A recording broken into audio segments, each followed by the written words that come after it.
are about the miraculous birth of two children, Isaac to Sarah and Samuel to Hannah.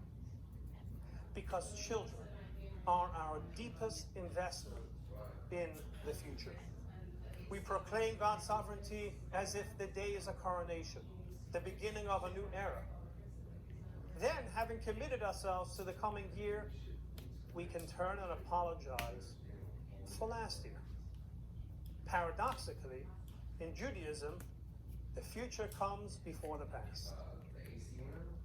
This one insight could transform the world. After the Holocaust, Jews didn't sit paralyzed by grief. They built the future. If other nations really cared about the future, instead of trying to avenge the wrongs of the past, we would have peace in some of the worst conflict zones in the world. And so it is with us. First, we have to focus on building a better future. And then, and only then, can we redeem the past. The way to change the world is not by the idea of power, but by the power of ideas. For we defeat death not by living forever, but by living by values that live forever. By doing deeds and creating blessings that will live on after us. And by attaching ourselves in the midst of time to God who lives beyond time, the King, the living, everlasting God. Here are 5 ideas I would like to share with you for the upcoming year. Number 1, gratitude. Happiness is a matter of gratitude with attitude. As Jews, the first thing we do upon awakening each day is to recite Modeh Ani, a prayer of gratitude. You thank before you even think.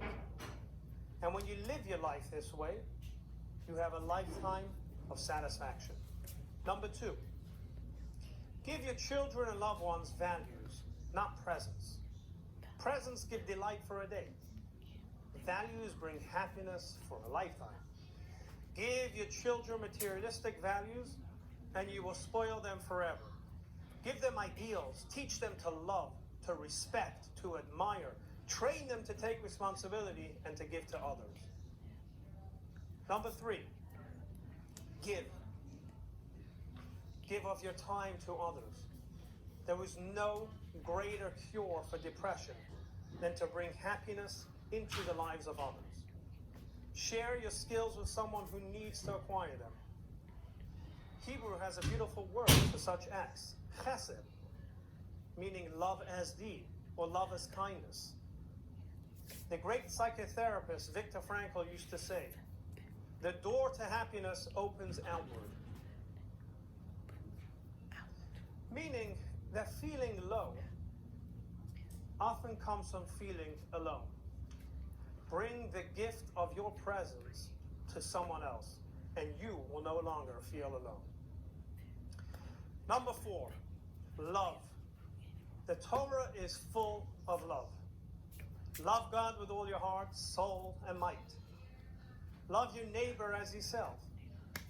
Love the stranger, for you were once strangers. Love is the alchemy that turns life from base metal into gold, that etches our days with the radiance of the Shekhinah, the divine presence.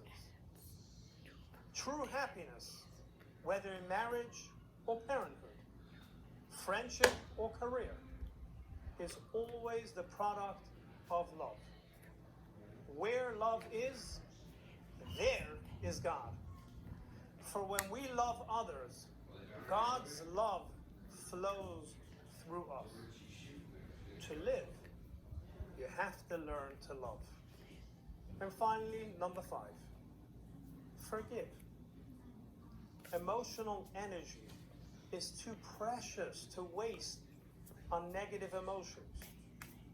Resentment, grievance, and hate have no part in your inner life.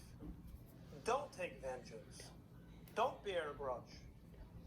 Those who forgive travel more lightly through life, freed of the burden of feelings that do no one any good.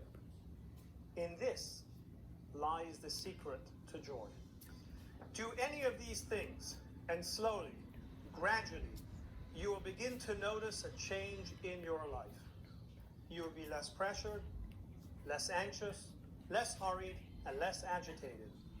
You will find you have time for the things that are important, but not necessarily urgent, which are what you most neglect right now. The result will be more satisfaction, more fulfillment, and more joy. Your relationships will be better, and people will respect you more. And you will feel yourself blessed. This may or may not add years to your life, but it will certainly add life to your years. You will then feel to the full extent what it is to be written into God's book of life. May you all be inscribed and sealed for a good, healthy, happy, sweet, and blessed year. May it be a year of overflowing and revealed blessings, materially, spiritually, and emotionally.